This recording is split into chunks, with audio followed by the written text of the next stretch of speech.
Vande Mataram. E commerce classes में आप सभी का स्वागत है। हम लोग पढ़ रहे थे कैश फ्लो स्टेटमेंट और अभी तक 3 लेक्चर उसके हो चुके हैं। पहले लेक्चर में आपने इंट्रोडक्शन को जाना, basic concepts cash flow statement की। दूसरे लेक्चर में ऑपरेटिंग एक्टिविटीज को समझा। तीसरे लेक्चर में इंपॉर्टेंट लेजर्स हमने देखा कि कैसे बनाया जाता है, जैसे provision for taxation account, assets and provision for depreciation account. आगे बढ़ते हैं, हम लोग आते हैं लेक्चर 4 में और इसमें हम लोग पढ़ेंगे investing activities, calculation of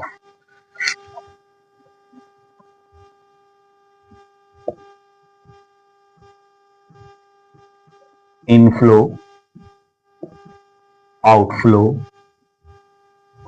from investing activities.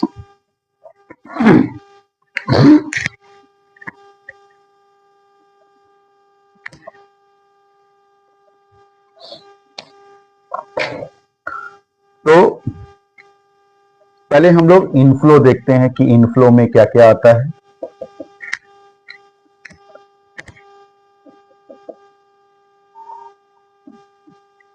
Cell of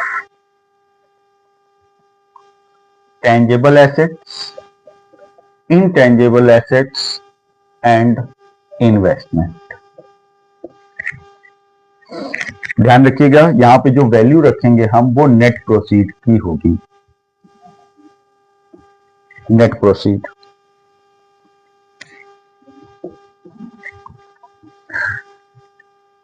tangible assets जैसे land, building, machinery, furniture, fixture, ये सब। इंटेंजिबल एसेट्स जैसे गुडविल, पेटेंट, कॉपीराइट। इन्वेस्टमेंट मतलब कोई भी सिक्योरिटीज, शेयर, डिवेंचर्स, बॉन्ड्स में जो पैसा लगाया गया है बिजनेस की तरफ से। Second,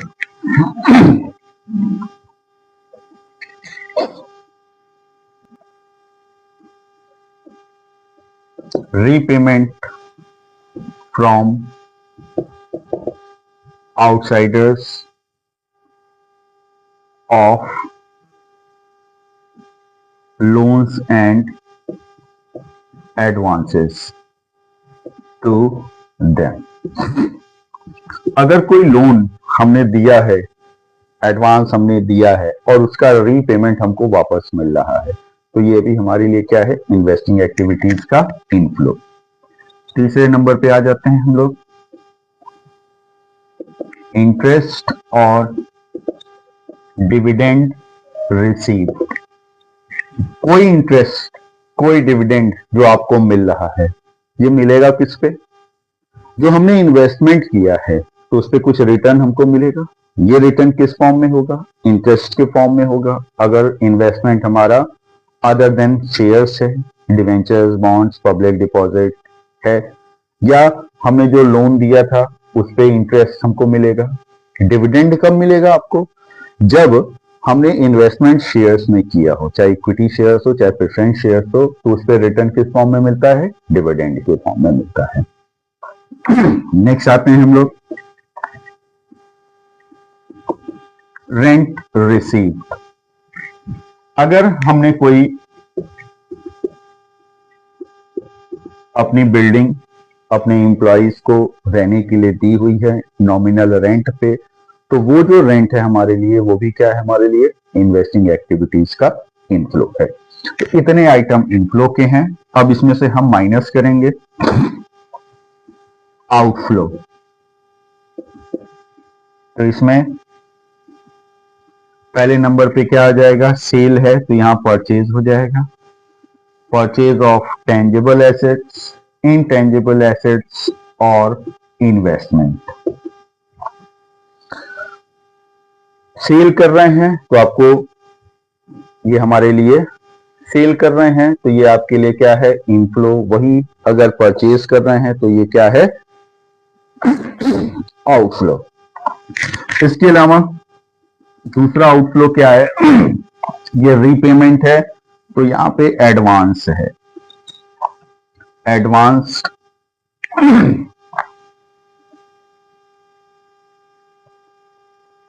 to outsiders. जो भी हम दे रहे हैं एडवांस के फॉर्म में, लोन के फॉर्म में बाहरी लोगों को, वो हमारे लिए क्या है? आउटफ्लो है। तो जो बैलेंस बचा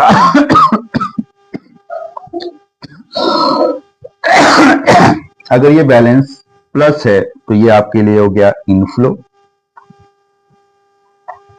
फ्रॉम इन्वेस्टिंग एक्टिविटीज, और अगर यही बैलेंस माइनस है तो ये क्या हो जाएगा आपके लिए? Outflow from investing activities. ये तो एक तरीका हो गया प्रेजेंट करें।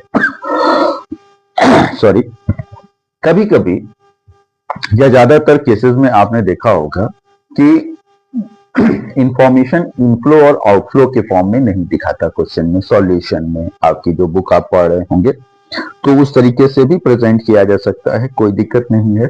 जो इंफॉर्मेशन जैसे आती जा रही है आप प्लस माइनस ना लिख के बस सीधे उसको दिखाते चले जाइए। अगर वो आइटम प्लस का है तो इंफॉर्मेशन डायरेक्ट आ जाएगी, और अगर माइनस का है मतलब आउटफ्लो है तो उस इंफॉर्मेशन को आप ब्रैकेट में लगा दें और लास्ट में टोटल कर दें। बैलेंस प्लस आएगा तो इनफ्लो मतलब कैश फ्रॉम इन्वेस्टिंग एक्टिविटीज, और अगर निगेटिव आ रहा है तो माइनस मतलब cash used in investing activities. तो इस तरीके से अब इसमें कुछ छोटे छोटे पॉइंट्स हैं, दो एक, जो आपको समझने की जरूरत है। जैसे बैलेंस शीट,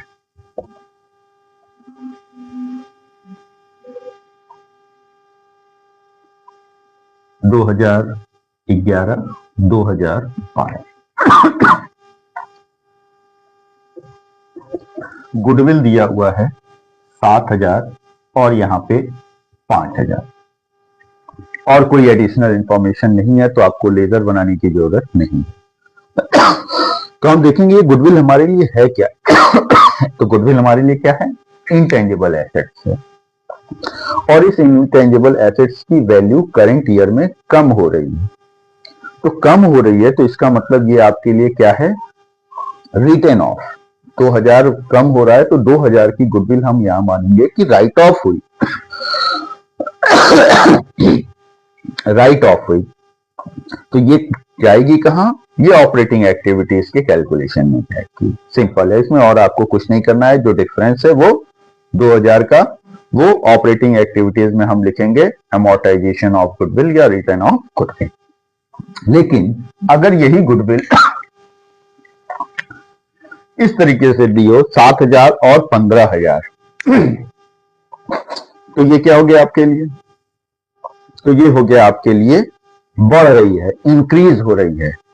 तो इनटेंजिबल एसेट्स की वैल्यू अगर बढ़ रही है तो वो आपको लिए क्या होगी? परचेज ऑफ गुडविल मान ली जाएगी। यहीं पे अगर क्वेश्चन में एडिशनल इंफॉर्मेशन भी दिया हुआ है साथ में, गुडविल रिटर्न ऑफ ₹5,000, तब क्या करेंगे? अब यहां पे क्या हो गया? बैलेंस शीट के अंदर भी इंफॉर्मेशन है और बैलेंस शीट के बाहर भी इंफॉर्मेशन है, तो आपको लेजर बनाना पड़ेगा। चलिए लेजर बना लेते हैं। किसका लेजर बनेगा? जिससे रिलेटेड इंफॉर्मेशन है, मतलब गुडविल अकाउंट का। तो हमने कोई भी लेजर बनाते समय हमने बताया था कि सबसे पहले आपको क्या करना है? ओपनिंग बैलेंस लिखना है। तो ओपनिंग बैलेंस लिख देते हैं, opening closing. To balance BD 7,000 और बाई बैलेंस CD 15,000 हो गया। उसके बाद क्या बताया था हमने? ओपनिंग क्लोजिंग लिखने के बाद आप देखिए कि क्या क्वेश्चन में दिया हुआ है। तो क्वेश्चन में आपके पास रिटर्न ऑफ वैल्यू दी हुई है। रिटर्न ऑफ को दिखाते किधर है? याद करिए, कल हमने बताया था लास्ट क्लास में।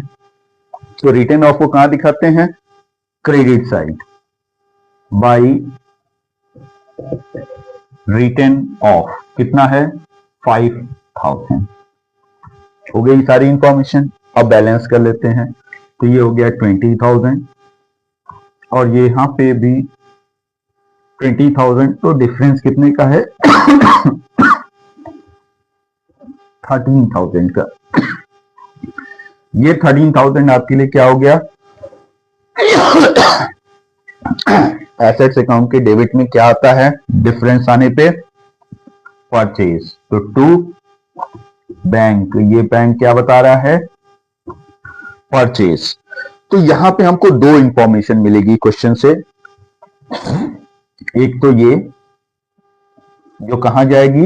इन्वेस्टिंग एक्टिविटीज में। परचेज हो रही है तो माइनस होगी, आउटफ्लो है। और दूसरा ये जो रिटर्न ऑफ हो रहा है ये कहां जाएगा? ये ऑपरेटिंग एक्टिविटीज में रिटर्न ऑफ है, इसलिए प्लस होगा। तो इस तरीके से हम इनटेंजिबल एसेट्स का लेजर भी बना लेंगे अगर जरूरत पड़ेगी तो। कोई इन्वेस्टिंग एक्टिविटीज में बहुत कुछ नहीं है। इसको बनाते समय ध्यान क्या रखना है आपको कि जो एसेट्स हैं, टेंजिबल हो, इनटेंजिबल हो या इन्वेस्टमेंट हो, उससे रिलेटेड इंफॉर्मेशन अगर एडिशनल में भी है तो पहले आप लेजर बना लीजिए। लेजर बना के इंफॉर्मेशन को एक्सट्रैक्ट कर लीजिए और फिर उन इंफॉर्मेशन को सिंपल प्रेजेंट कर दीजिए, आपका इन्वेस्टिंग एक्टिविटीज हो जाएगा। आज के लिए इतना ही, धन्यवाद।